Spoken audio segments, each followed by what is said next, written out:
There's nothing like a good monster movie to remind us just how effective cinema can be at scaring the ever-loving crap out of us, is there? I'm Jess from What Culture, and here are 10 criminally underrated monster movies. Number 10. Grabbers. Okay, so 2012's Grabbers isn't as tense or terrifying as the other Irish monster movie we've included in this list. That said, even this underrated comedy horror conjures up more scares than the similarly countryside set Rawhead Rex, so you could do far worse. Most of the appeal in this scrappy, clever indie lies in the simplicity of its comic premise, wherein the balmy denizens of a remote Irish island are besieged by the titular tentacled aliens, only to discover their obscure weakness. You see, this underrated Irish horror flick sees our heroes face off against enemies who can only be defeated by getting drunk. That's because alcohol is poisonous to them. What follows is a series of surreal, sometimes scary, and always funny shit-faced face-offs which we can't recommend enough to lovers of horror comedy.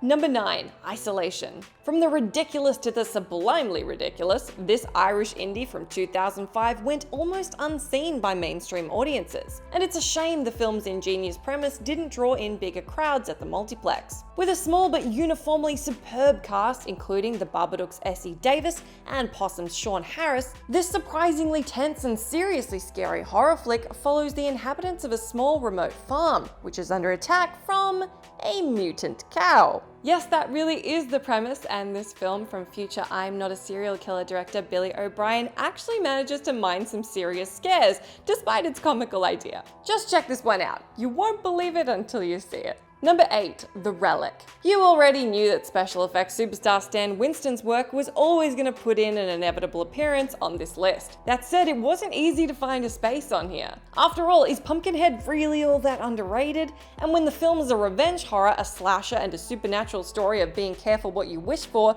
can it also be called a monster movie? Luckily, 1997 brought us The Relic, a slow burn, somewhat drab mystery about killings that are taking place in a museum. For much of its runtime, this one's forgettable, only for it all to be made worth it by the Kothoga, an incredible Winston monster which we see in all its glory at the film's close, and must be one of the master's most inventive and memorably terrifying creations. Number 7. Animal. Sometimes a title really says it all the movie needs to succeed is one excellent beastie and a bunch of unfortunates for it to terrorize. Case in point, check out the simply titled Animal, an underrated bare-bones monster horror from 2014, which sees a set of relatively happy campers attacked in a remote cabin by the eponymous mysterious monster. There's no attempts at backstory, satire, metaphor, or misguided pseudo-philosophy in this one, looking at you 2016's overrated indie film The Monster. Instead, we're simply given a cool monster, one setting, and a range of forgettable former child actors for it to tear through.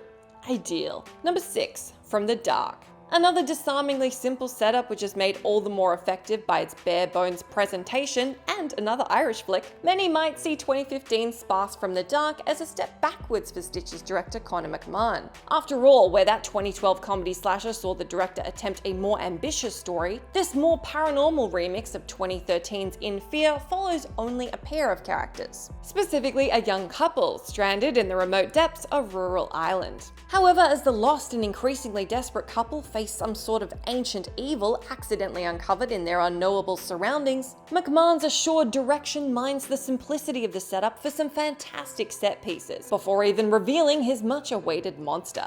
Number 5. The Burrowers. Relentlessly downbeat and all the scarier for it, Sandman director J.T. Petty's terrifying bleak period western remix of Tremors is a must-watch for fans of monster movies, western flicks, and ambitious genre mashups. Following a small band of settlers as they face off against both indigenous people and the eponymous Burrowers, this flick takes on tough questions of colonialism and deconstructs the American ideal of manifest destiny through the terrifying titular monsters, a murderous species which subsisted on buffalo before humans hunted their food source. Of course, they've since switched to the other white meat for their new diet. Tense and thoughtful, this one really should have catapulted Petty to mainstream fame upon its release in 2008. Number 4. Arachnophobia. What sort of list of underrated films would this be if it didn't take a chance to highlight the only film in cinema history wherein John Goodman as deadpan exterminator Delbert utters the phrase, "Holy smokes, they got the professor." The they in question are the antagonists of the 1990s underrated Frank Marshall flick Arachnophobia. Deadly spiders crossbred from an Amazonian import and the local spiders from a US Everytown. This Jeff Daniels vehicle sees the star play a beleaguered new doctor,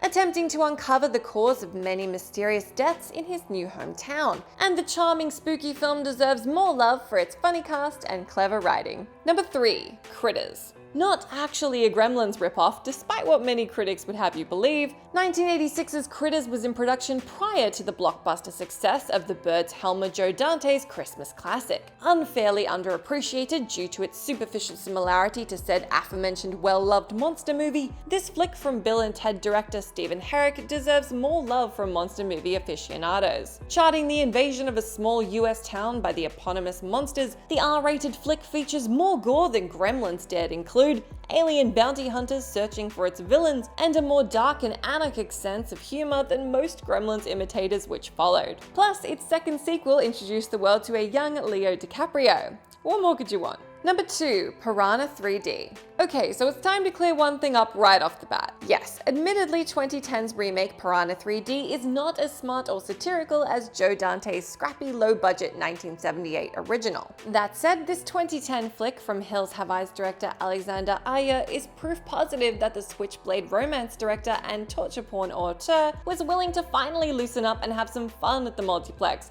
after half a decade spent traumatizing filmgoers. Wildly underrated, the flick is a gory, silly fun time, which boasts Richard Dreyfuss and Eli Roth cameos, a hilariously cheesy Jerry O'Connell performance, some seriously tense sequences, and tons of laugh-out-loud gory spectacle. Not to mention a genuinely stunning, beautifully shot underwater nude dance sequence. No, seriously. Number 1. Lake Placid. Now, what could possibly take the number 1 slot on this list apart from the only feel-good killer crocodile movie ever made? An amazing cast and David E. Kelly's sharp script make 1999's underappreciated Lake Placid a fish-out-of-water comedy meets creature feature, a genuinely inventive and underappreciated gem. The film benefits from an incredible monster, Sam Winston's work naturally, and an ensemble cast including a stoic Brendan Gleeson and hammy Oliver Platt as a taciturn deputy and eccentric philanthropist respectively. But it's the chemistry between Bridget Fonda's straight-laced city girl paleontologist